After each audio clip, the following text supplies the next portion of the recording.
बारामती मतदारसंघाचा वाद मिटवण्यासाठी सागर निवासस्थानी रात्री उशिरापर्यंत खलबतं। देवेंद्र फडणवीस आणि हर्षवर्धन पाटलांमध्ये 2 तास चर्चा।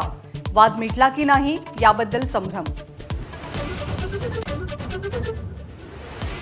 भाजपकडनं महाराष्ट्रातल्या लोकसभेच्या उमेदवारांची तिसरी यादी जाहीर। सोलापूरमधनं राम सातपुते, भंडारा गोंदियातनं सुनील मेंढे तर गडचिरोलीमधनं अशोक नेतेंना संधी।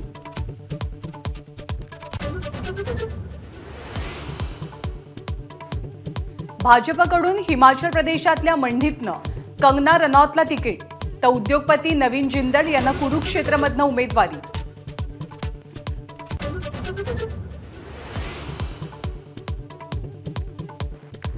नगर दक्षिणबाबत पक्षानं घेतलेल्या निर्णयाचं स्वागत। देवेंद्र फडणवीसांसोबतच्या चर्चेनंतर राम शिंदेंचं वक्तव्य।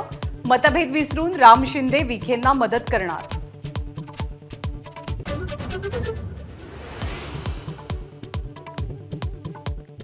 चंद्रपुरात काँग्रेसकडनं प्रतिभा धानोरकर यांना उमेदवारी। लोकसभेसाठी सुधीर मुनगंटीवार विरुद्ध प्रतिभा धानोरकर अशी थेट लढत। मुख्यमंत्र्यांच्या घरासमोर नाशिकच्या हेमंत गोडसेंचं शक्ती प्रदर्शन। मुख्यमंत्री शिंदेंनी घेतली हेमंत गोडसेंची भेट। नाशिकच्या जागेचा आग्रह कायम। गोडसेंवरती अन्याय होणार नाही शिंदेंचं आश्वासन। रासपचे महादेव जानकर महायुतीतच।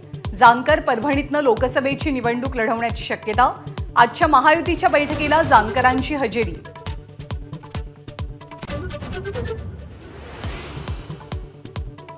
राजू पारवे रामटेक लोकसभेचे शिवसेनेचे उमेदवार। काँग्रेसच्या झुंडशाहीला कंटाळून शिवसेनेत प्रवेश केला। राजू पारवेंची प्रतिक्रिया तर पारवे गडकरींसोबतच उमेदवारी अर्ज दाखल करणार।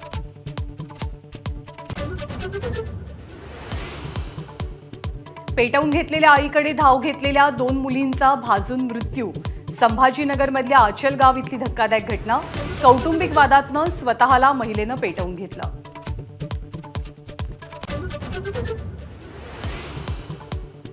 मराठवाड्याची तहान भागवणाऱ्या जायकवाडी धरणात 23% पाणीसाठा शिल्लक। 606 टँकरनं 5 जिल्ह्यांना पाणी पुरवठा।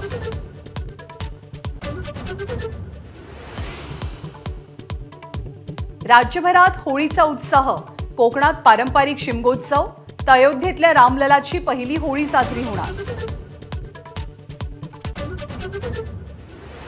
यंदाही मुंबईची आयपीएलच्या पहिल्या सामन्यातली पराभवाची मालिका कायम। अटीतटीच्या लढतीमध्ये गुजरात टायटन्सकडनं मुंबई इंडियन्सचा 6 धावांनी पराभव।